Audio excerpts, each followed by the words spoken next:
Excellent. Welcome, everyone. It's another episode of Inspiring Stories. And if you've been listening to us already, you know Cliff has such unique stories. And this one is going to be for all our new listeners. So powerful. You've got to listen all the way to the end and truly just feel the experience. We're excited to hear, Cliff. Thanks, April. This story I call Brave Bobby. And Bobby, so who is Bobby? When I was in high school, I was a high school football player. In our town, our school district had two high schools in it. And they were split right down the middle by a railroad track where people went to either high school. So we had a Kenmore East and a Kenmore West. So you can imagine the rivalries in the sports especially were huge between the two high schools. For years and years, it was such a huge honor to win the East-West rivalry, whatever sport you played. And coming into my senior year, we had dominated our rival for about 6 years. Then my junior year, where we were going to try to win 7 in a row, they upset us and beat us. So coming to my senior year, it was a big game for us. We had an opportunity to get back on the winning track with them. And at the particular time, our team was undefeated and had just actually beat the number one team in the state. So we were ranked in the state. So it was a huge game for us. And so it was like Thursday night, and we were, our practices, our field was away from our high school, and our practices usually went into the dark because it gets dark early, later in the fall up north.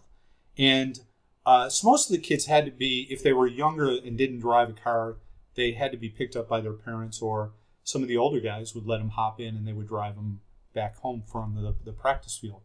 And that night, one of my good friends, and who I play right next to on both offense and defense for our team, a guy named Charlie Wagner, he said, "Hey, I'll take you home," because he lived a few blocks away from me. And I said, "Great." And he said, "Hey, we're going to take this guy Bobby, who played on the team, home too."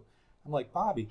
Now you have to understand, Bobby was a very small guy, and he was a special needs student at our school. And everybody loved Bobby on the team, but he probably weighed 100 pounds and was maybe a little bit over 5 feet tall. So, but we love Bobby, and I've seen that on many football teams. You don't have to play the game to be loved by the teammates. He was a good guy, and everybody loved him. So Bobby hops in the car, and we're going to take him home. And Bobby, where do you live? And Bobby names a street that's in Kenmore West territory, our rival's territory. And I looked at it, I said, "Bobby, what do you live in Kenmore West territory. What are you doing going to Kenmore East?" And he said, "Oh, no, I don't like Kenmore West. But my program's at Kenmore East. I'm a Bulldog." I said, "Oh, awesome." Now, Bobby's sort of strutting his stuff that day because Bobby had gotten his varsity coat.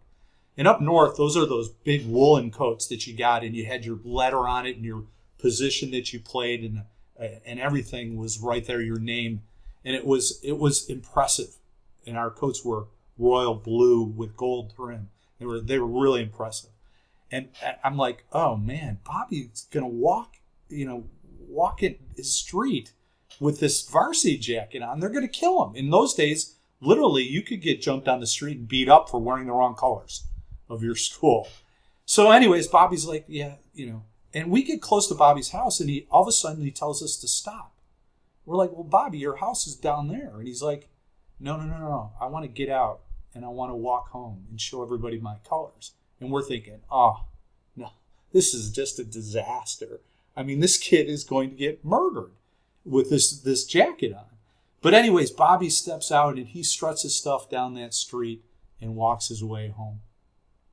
And I'm thinking to myself, "Oh my God, this guy, he's crazy." So anyways, we get to the game, and it's Saturday. We played Saturday afternoon games, and the stadium is packed with people, and the crowd is there. And we're having a great game. Our team is up 25-0 at halftime.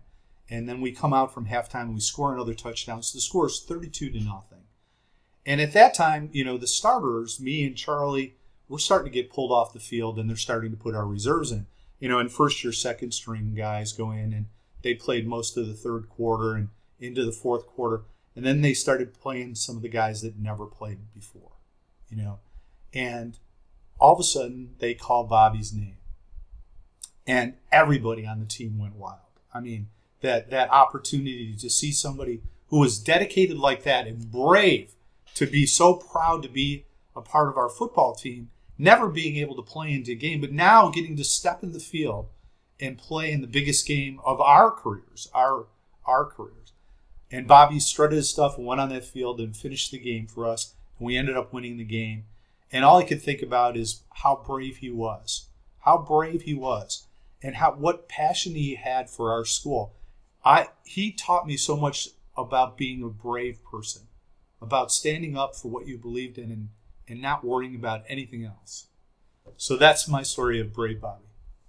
And there are so many others that we'd love to hear. And we thank you, as always, for listening. We love to hear your commentaries, and we'll look forward to seeing you next time for our inspiring story. Thanks, April.